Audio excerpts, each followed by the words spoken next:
હાય તો ભાઈ આપણે મસ્ત મજાની ઇન્ડિયા અફઘાનિસ્તાનની મેચ જોતા હતા અત્યારે અને એટલામાં જ ભાઈ બોલાવા આવ્યો અફઘાનિસ્તાન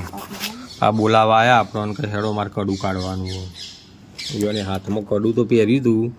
પણ સ્કૂલમાં એલાવ છે નહીં કડું પહેરવાનું એટલે હું શું કડું કાઢવું પડશે તો હું કડું કાઢવા માટે બેસી ગયા પણ થોડું હજી કર કે પણ ફેણ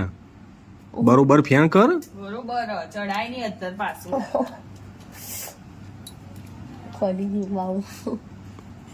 આવું આમ તો ચડાવાય જ ના આવું ચડે એવું નતું ને તમે જબરજસ્તી ચડાવ્યું બસ બસ બસ નેકરી ગયું લે આ ઠેઠ નેકરી જવા આવ્યું તું પણ કાઠો હાથ કરે ને ઢીલો કરી દે હાથ એકદમ ઉતરી નો જાય હો ને જોજે આ જમ કાઢતી નહીં બસ બસ બસ બસ બસ નેકરી ગયું નેકરી ગયું નેકરી ગયું હા હું પહેરતો ના હો મારાથી મોટું જોશે એટલે લાવીએ મારી બંગડી થી એનું એટલે પછી આ જોજે આવડું થાય ને હા થાય ગયું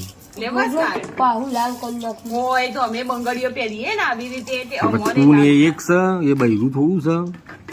એના હાથ પુરુષના હાથ ભારે જ હોય એટલે બૈરું સહન કરીએ બૈરાના હાથ ભારે ન હોય હંમેશા એક જ હાથ થોડોક જ ભારે હોય બાકી હાથ ફોરા જ હોય અને યન પહેરવાનું એના તો સોલી નાખ્યું પણ તોય નીકળી જ ફટ લઈ ને કરતા તો બૂમ પડાઈ નાખી કો વાત કરો લે પકડો મૂકી દો અંદર બૂમ પડાઈ નાખી સાલી હારું તને તો બોનું મળી ગયું બકા લખી નહીં શકું સોરી પાટો તો બસ દવાખાને જવું બોલો 108 બોલાવીએ કરતી પેલા દાળ ફોબટ જે દાળ પહેર્યું ને એ દાળ પહેરતા તો પહેરાવ રાઈ જોરાઈનું પછી કે મમ્મી પેલો ગરમ પાટો વધ્યા કે Lukhan, bakit mo? Gawa kayo.